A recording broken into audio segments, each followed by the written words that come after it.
Hi everyone. This is a video about the upcoming solar eclipse in Libra that happens on October 14th.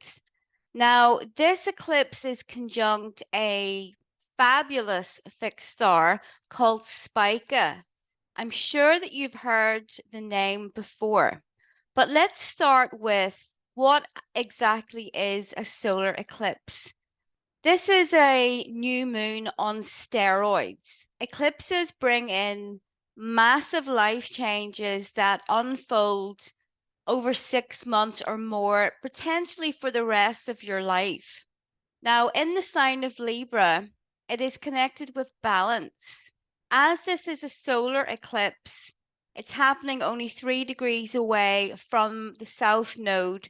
It's all about release, release of karma, release of old, outdated behavioral patterns, family karma, and so on. So there is going to be some kind of ending that this eclipse will symbolize. It absolutely does not have to be a bad ending. In fact, I feel extremely positive about this eclipse. I've had this excited feeling for a couple of days. So this star that it is making a conjunction with is also extremely positive. So I think that we can definitely be a bit excited about this eclipse. And you will have to check your chart to see where it falls. And later in the video, I am going to be making predictions for all of the signs, and you can watch your sun, your moon, and your rising sign.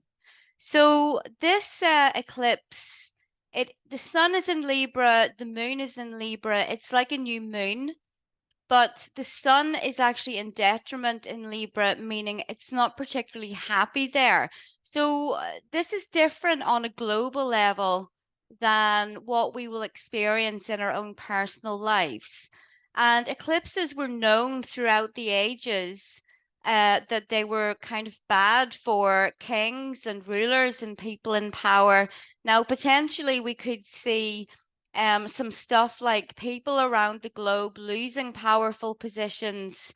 That definitely might be a thing. But this eclipse overall is connected to balance, harmony, relationships, art, beauty, aesthetics. And these are all big themes of the eclipse. And really, what this eclipse is doing, it's bringing back a to balance an area of your life that has become unbalanced.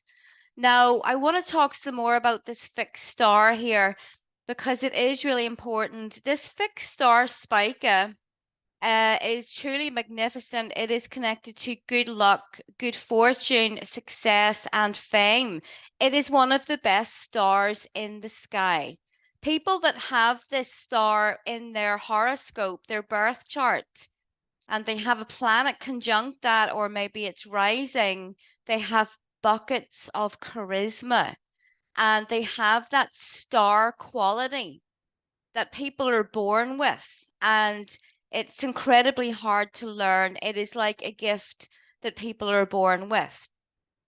So, under this eclipse, we are all given the opportunity to channel the power of this beautiful star, and it will be manifesting in some area in our lives.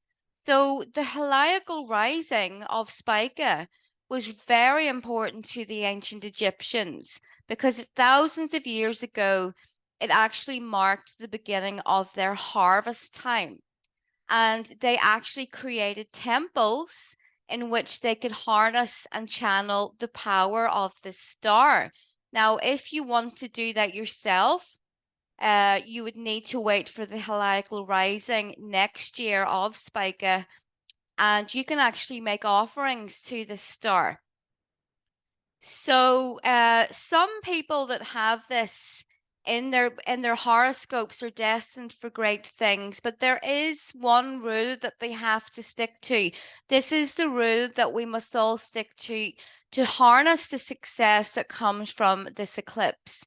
So, you will reap what you sow.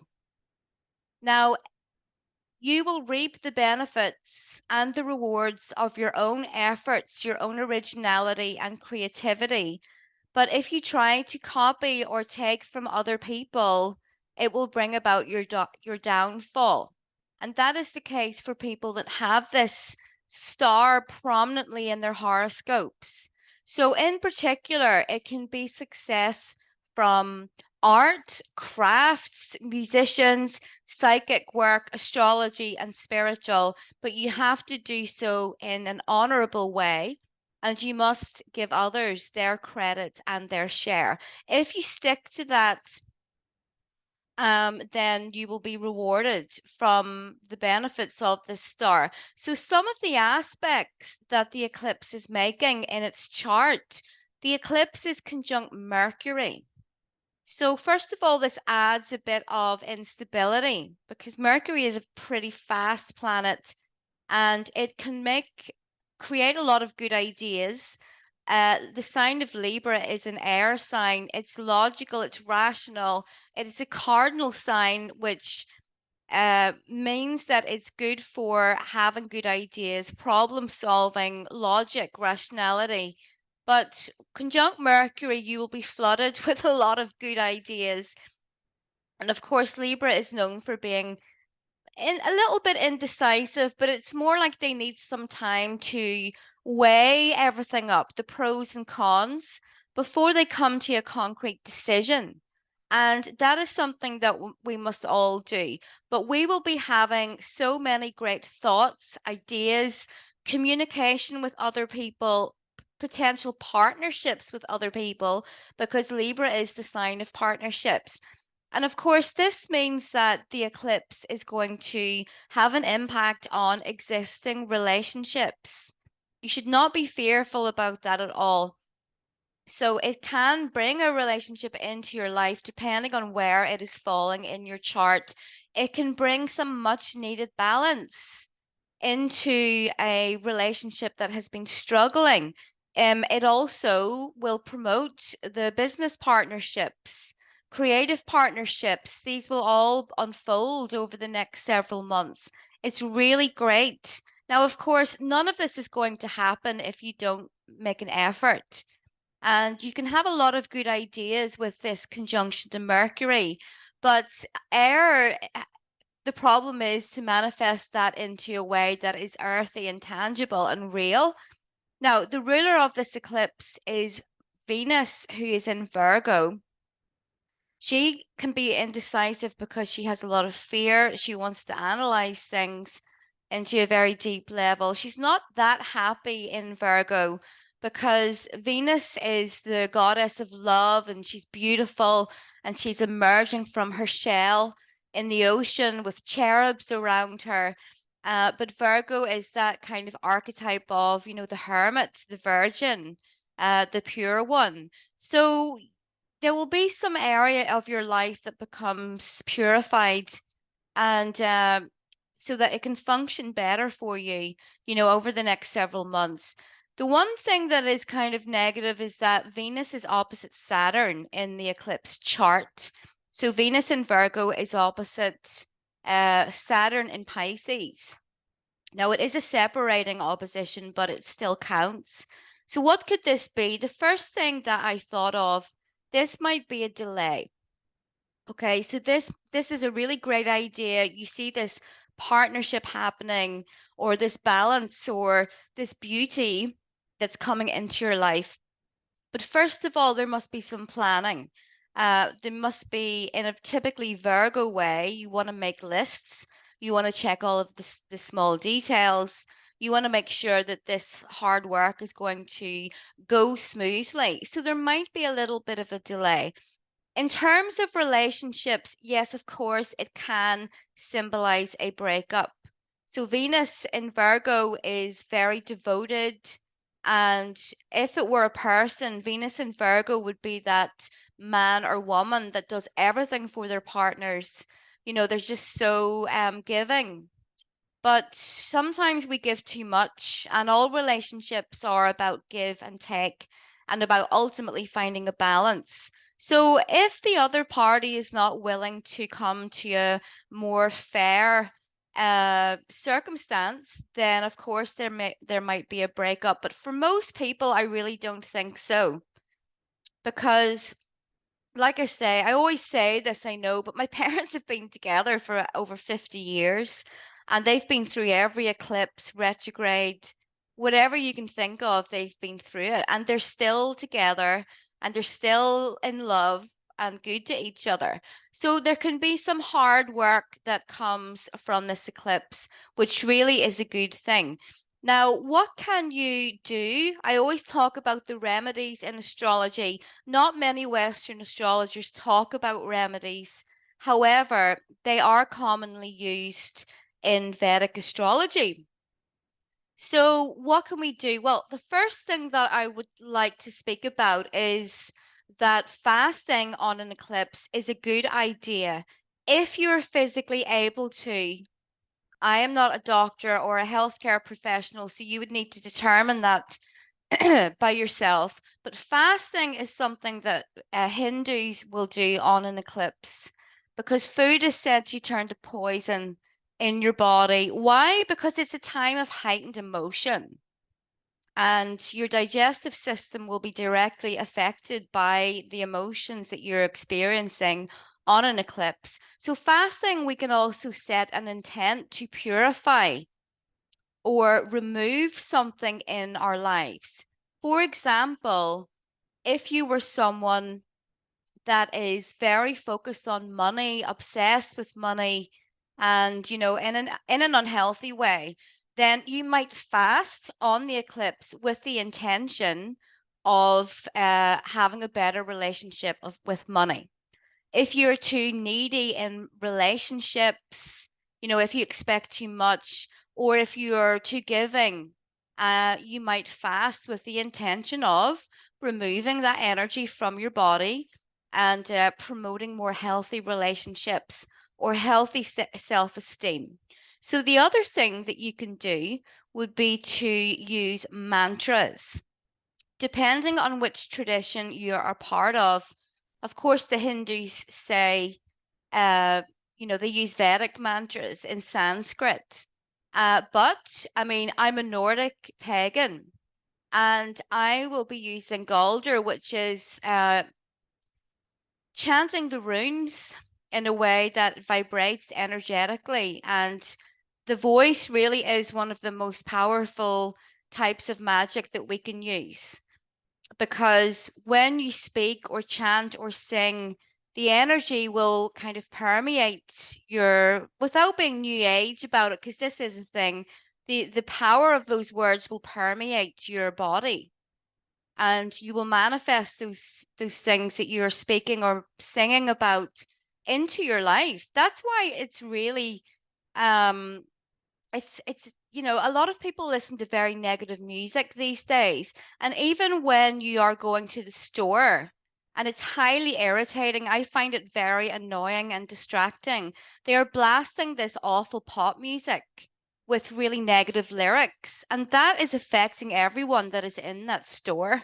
So I might be grumpy cranky old lady here complaining about the modern music, but be careful what you listen to. If you don't feel comfortable using a mantra, you could also play some music. If you're interested in the runes, for example, there are some pre-recorded songs that where the person is singing the rune over and over again. You could listen to that. So the other thing that we could do would be to perform a ritual on the day of the eclipse. Now, depending on what tradition you're in, the ruler of this eclipse is Venus. Okay, so if you were Greek, you might make offerings to Aphrodite. If you're a Norse pagan like me, it would be offerings to Freya, and you would just take um, whatever goddess that you have a relationship with in your own tradition and give offerings on that day because the eclipse is ruled by Venus. And most importantly, if you're not into any of that, it is to have some intent for the eclipse. My intention is to create this really great business. My intention is to transform my physical body and or my intention is to just fill in the blanks. That's up to you. You can also find a talisman that has been formed with the intention to use during an eclipse, or you could use a Venus talisman uh, in place of that. So you can do all of those things or none of them. It's entirely up to you. But this eclipse, I have got a good feeling about, at least on a personal level, I think so. If you were born around 1981 or 1982, this eclipse may be conjunct your Pluto, because those were the years that Pluto was around 21 degrees, and that means that this eclipse will be conjunct the Pluto in your birth chart. Check the house that it's in. There is a chance that you will experience very profound transformation around the time of the eclipse. So you do want to have a look at that. So let's talk a little bit about each sign and what it means for you. Like I said, listen to your sun, your moon, and your rising. Rising sign is most important. If you don't know what the rising sign is, then go to astro.com. If you know your time of birth, stick it in, and you will be able to see what your rising sign is.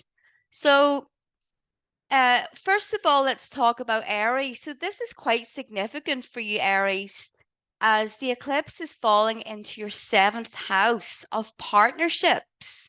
This is a marriage house. It is about deeply committed partnerships. If you're single, there is a real chance that you are going to meet someone within the next several months. Now, if you're wanting to find a partner, but you have been single, don't sit in the house, okay? Or expect your soulmate to be delivered to you at your doorstep. I know a lot of people that hate being single, and they do nothing to go and try and find a partner. You're probably not going to bump into them at the grocery store. That doesn't really happen very much anymore. And people hate the idea of online dating, but you're just as likely to meet a psychopath at the grocery store or in the bar or in the park as you are online. You have to use your own discernment, trust your own judgment. But anyway, this is a great time for you to meet someone, Aries. So do get out and try and do your best to get out there and make yourself known. Get on Tinder. You know, there's nothing wrong with Tinder. There are many genuine people on there as well. But if it's not about relationships, it could also be clients for you. So one-on-one clients, maybe you're an astrologer and you're kind of getting more clients. This would definitely be an eclipse that would symbolize that. The seventh house is about any partnership that you have. If you're a teacher, that's where your students are. If you have enemies that you know of, you know, maybe your sister is your enemy or your mother-in-law. This is also a seventh house thing. So anything that is seventh house related, you're going to get a new beginning. Now, because the south node is in Libra and conjunct this eclipse, you're releasing something. Some of you may go through a breakup. You may release this relationship because it's not in harmony, it's not in balance, it's not suitable for who you are anymore. So there could be a releasing. Now, on a personal level, you want to release any kind of naughty behaviors that you do that are stopping you from forming a partnership. So it's a great time for that kind of work. So for Taurus people, the eclipse is happening in your sixth house. This is the house of your routines, how you work. It's about healing, it's about disease. It also involves your pets. So with the south node in here, you're releasing something to make way for a bunch of new stuff. What are you releasing? You could be releasing health practices that are actually sabotaging you. Maybe you don't even have a health routine. You know, maybe you've been eating too many donuts or living in a way that is unhealthy. This is a great time for you to set up a new routine. Release the bad habits, get into the good stuff. Now, it's also a good time for getting a new pet because the sixth house is about pets. and your work schedule is probably going to change. You're going to be much more focused when it comes to your health, your physical body, and that will unfold for you. You can make massive changes. Sometimes it takes Taurus a while to get going, but when they do, they are really determined. They have an enormous sense of willpower. They are stubborn. Stubborn people are strong. They have a goal and they stick to it, and that is something that Taurus is great at. For Gemini people, the eclipse is happening in your fifth house. This is really great for any kind of creativity, creative endeavors, creative intelligence. This is the house of children. This is the house of romance. A new beginning in all, or, one of those areas or all of them. But you definitely could be starting a new romance, but there's something that needs to be released. What is key to asking us to release here? For you, it could be some old habits that you picked up over the years that are stopping you from enjoying your life, stopping you from having fun and romance. There also might be some things connected to your children. So you might be releasing or changing away something that is connected to your child. Maybe you decide to homeschool them. Maybe your child is picking up a new hobby. It could be anything. I would need to look at your birth chart to determine exactly what that is. So the fifth house is the house of creativity, creative intelligence. What do I mean by that? This is a great time for you to plan a business, to brainstorm ideas, bring those ideas out of your head into manifestation, because your creative abilities are on fire right now. So if you're an artist, if you are a writer, if you're thinking about creating a new business or anything else, then this is going to be the perfect time for you. And this eclipse is making a good aspect for you. So the eclipse is making a trine because it's in an air sign. You're also an air sign. What I would advise is write all of your ideas down. Gemini can be a bit all over the place, and actually Libra, not as bad, but it can be a bit indecisive and takes too long to weigh up the pros and cons. So write it down, get it out of your head, write it down, get it done. For Cancer people, the solar eclipse is falling into your fourth house. This is the house of your home. Some Cancers are going to be moving in a big way over the next several months. So you might, I'm moving to a foreign country and I'm a Cancer. So it could be a move, you could be buying a home. Something has to be released first. Something about your family, something about your home, something about where you're living. You must release that, which is difficult for Cancers because Cancers are very attached to their families. They're very attached to the past and all of these memories. The fourth house is the house of the past and things that have happened there. Cancer, you must let go of some things. It could be trauma. It could be some karma that runs along your family line. It could be some feelings, maybe some misguided loyalties that you have. Maybe there is some kind of guilt creeping in, connected to something that happened in the past. You must let it go and do not dwell in the past. Cancer rules the past, so we do think about it a lot. But a healthy thing to do would be to make sense of it and try and let it go. I know that's hard. Letting it go is so difficult. It's it's a hard thing to do, but take the steps to move on into your new life. This is what the eclipse is symbolizing for you. So for Leo, the eclipse is happening in your third house. This is the house of your neighborhood, your vehicle, neighborhood that you or local environment that you live in, short journeys, your siblings. What is it that you have to release? There could be some karma between you and your siblings that actually may be provoked or antagonized by this eclipse. But overall, it should be a good eclipse for you.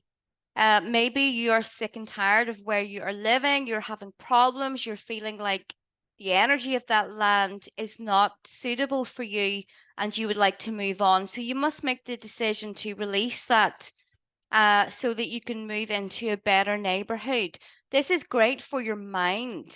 So the third house is ruled by Mercury naturally, and this eclipse is going to give you some really great ideas, especially if you are a writer. Start writing that book that you've been thinking about for so long. Write about your past experiences so other people can learn from those. If there's some family karma between you and your siblings, you definitely need to let that go, release that. Sometimes you do have to release them if they're abusing you or not giving you the respect that you deserve. But other times that we can come to some sense of balance or healing. So hopefully that's the case. For Virgo rising, Virgo moon, the eclipse is happening in your second house of finances. There's a great financial opportunity coming your way. And it is something that you have worked your ass off for. It is coming over the next several months. You are going to notice a big increase in your income. And it really is going to be fabulous. But there are some things that you need to release first. The first thing I think about Virgo, old fears to connect it to money or something maybe that you've been trying to make money from for a long time and it hasn't worked for you. So let it go. Get rid of these things that Ketu is asking you to release so that you can be financially abundant and prosperous. So whatever activity it is that you make money from, it is really going to take off for you over the next several months. It may not happen immediately, but don't have anxiety about it because some things, the best things take time. The best uh, stuff that happens to us in our lives, you know that there was a struggle before it happened and you had to put a lot of effort in. But that financial security and abundance that you want is coming for you. So for Libra, the eclipse is happening in your first house. This is life-changing for you. So this is a complete change of your very identity. Now, it could manifest in a couple of different ways. It could be a new job. It could be a new relationship. It could be a child. It could be anything. I would need to look at your own chart to determine exactly what it is. But the first house is about your identity. You're being reborn into this new identity, Libra. You're shedding a skin. So with Ketu there, the North Node is in your seventh house, the Rahu. And this means that you may be forming a partnership because the North Node is transiting through your seventh house. Perhaps the skin that you need to shed is something that is stopping you from forming the ideal relationship. The first house is also about your physical appearance. That could definitely be changing. And you could be much, I'm not saying that you're not beautiful now, but you could be much more beautiful in several months. Maybe you're working on yourself. Whatever this is, it's really big for you, Libra. So it's quite exciting. So for Scorpio people, the eclipse is happening in your 12th house. Now, the 12th house is pretty karmic. You may be releasing some karma from this lifetime. It could have been at any point. The 12th house is also about your blind spot and stuff that you do that is kind of bad for you, or maybe some things that you've done in the past that could catch up on you. It may not be bad. It could be, it could be rewards, but there is a sense of fear connected to this that is triggered by this solar eclipse because it happens in your 12th house. There may not be a huge amount of activity that's going on in your external world. The 12th house is something that is deep inside our souls. And it is a great time for you to do some spiritual work, to start some spiritual activity, rituals, shamanism, rune reading, meditation, something that is going to promote your spiritual growth. But you will need more rest and recovery. That is what the 12th house is about. You're not going to be feeling bouncy and full of um energy and physical activity. The 12th house is about going inward, going inside, and so that you can examine the darkest, forgotten places of your own soul and rediscover those. So it may be a powerful time for you to do a ritual on the eclipse, especially an ancestral ritual. It's a powerful time for you to connect with one of your ancestral gods. So please take advantage of this time. So for Sagittarius, the solar eclipse is happening in your 11th house of friends, groups of people, people you choose to hang out with, and there may be a new beginning, a massive new beginning. In fact, I know there will be in terms of a group. Now, Sag and Libra get along, they vibe with each other, they enjoy each other's company, so this should be pretty good for you. What does it mean? You may meet new friends that you really get along with. You may join a new group. You may start a new group with your own people on your wavelength. The type of group that you have always wanted to belong to. This eclipse is going to motivate you to start it yourself. So it's going to be fantastic if you're visible on social media, your visibility is going to increase because the 11th house is also about social media, Facebook, YouTube, TikTok. So this is very positive for you. What do you have to release? You may have to release some people that you do not resonate with anymore, who maybe have tried to, maybe unintentionally, they've been keeping you down. There's that old saying about look around at your friends. If you have 5, 10 friends, look at them. You are the sum of all of your friends. If you're hanging out with a bunch of losers or drug addicts, that is what you're going to be. Their energy infects you. Hang around with good people, wholesome, the type of people that are on your wavelength that you get along with well. So that new beginning is coming for you. It also can involve a new beginning connected to some beautiful dream that you've had about your future.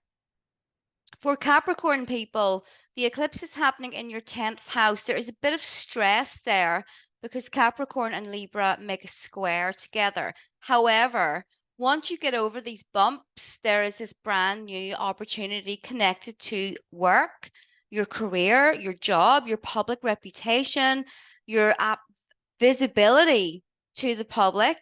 You are going to be catapulted into the public eye in some way from this eclipse over the next several months. And if that's something that you want, you must get off your ass and work for it. You want to be a someone on social media. You need to join social media, make lots of content. You want that promotion in your job. Well, you need to work for it. You want to be an author. You want to publish a book or be known for something, then you have to do it. You'll have a ton of good ideas. You might have a bit of instability because of the influence of Mercury here. There may be a delay as well, but the Venus and Saturn opposition, that is a delay, but that those two signs work well with Capricorn. So yes, new beginnings in terms of your career, something really fabulous, but it may be a little bit bumpy because of those squares. You're very earthy, you're practical, and you know the value of working hard and taking hard steps and climbing the ladder like the mountain goat. But Libra is an air sign. That's not an energy that you're very familiar with. Air is about the intellect, it is about ideas, it is about brainstorming with other people. Partnerships are a thing for you. So do consider that. Let me know how you get on.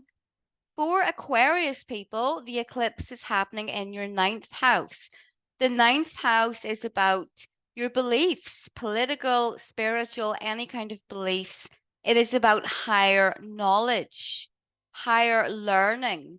So an education that you will take as an adult, not just university, an astrology course, a rune course, maybe a gardening course, interior design, whatever. It could be anything. It is a great time for you to get studying. But what is it that you have to release in the ninth house? So you may have to release some outdated beliefs that have been keeping you back, talking you out of doing something with your life, talking you out of some kind of study. The ninth house is also about foreign countries. So it's an opportunity for travel, get going in that. It's a great time, but you may have to release some fears connected to travel, to study. Maybe you have been studying a course. Maybe you've been studying for a year or whatever. All of a sudden you realize it is the wrong path for you and you leave that course or you stop studying this thing that you've been interested in and you find something that resonates more with you, and most importantly, your soul. Finally, for Pisces, Pisces, this eclipse is falling into your eighth house. The eighth house is about joint finances. It's also about the occult, sex, power, mortgages, credit cards. Now, K2 is also here, the South Node. What do you have to release about the eighth house? Well, I'll tell you what it is. The ancient astrologers and me, the eighth house was always seen as the house of secret sorrows, right? What is that pain in your heart, that sorrow that you have been carrying around that has stopped you from transforming? This absolutely could be some connected to a partnership. Okay, because a partnership is symbolized by the sign of Libra. Now, not just romance, it could have been a business partnership that failed. Maybe you went into business with your son and it didn't work out, or it could be any of those things. You must release the pain from that situation so that you can move full steam ahead. This eclipse is all about transformation for you. It's all about shedding your skin. And to do that, you must recognize the stuff that has not been working for you so that you can become powerful. Okay. The eighth house is about power. It's ruled by Mars. Mars is the planet of your get up and go, your ambition, your action, your physical energy levels. You're going to be reborn in all of those areas. Now, of course, it could be that the eighth house is one of the relationship houses. It's not just about joint finances, it's about joint intimacy. You know, the intimacy that you have with your partner. The eighth house also could be that your partner is going through something, good or bad. And this symbolizes how you experience the stuff that your partner is going through, how you take that on, how you process that. There's going to be a new beginning there in terms of the intimacy, the bond that you have with your partner, and any of the life stuff that they are experiencing. But it's a supercharged eclipse where you could also make a great business partnership with another person, but releasing some things before that didn't work. So that's it, guys. That is my analysis for the eclipse. Now, we do have another eclipse. It's a partial eclipse happening on the 28th of October, which is also Samhain. So the Festival of the Dead, when you honor your dead ones. I will be doing another video on that. I just wanted to let you know this month is very powerful for all kinds of stuff, especially your ancestral work, your spiritual work, and skin shedding. You know, everyone's seeing snakes everywhere in the media. I explained why that was in the video that I made with Tina last night. But we all need to be shedding our skins and getting rid of anything that is really stopping us from being prosperous, happy. And we should not be feeling like everything in modern life is ugly. It's up to us to create our own beauty. So just some food for thought. If you would like a reading, it's still on sale on my website. You can go there. If you want to become one of my students, I am taking applications for next year, 2024, because I'm booked up until then. So drop me a message on my website if you would like that. But other than that, I will close and I will say I hope it is fabulous and magical for everyone. Let me know how you're doing in the comments. Love you all, and I'll be back again soon.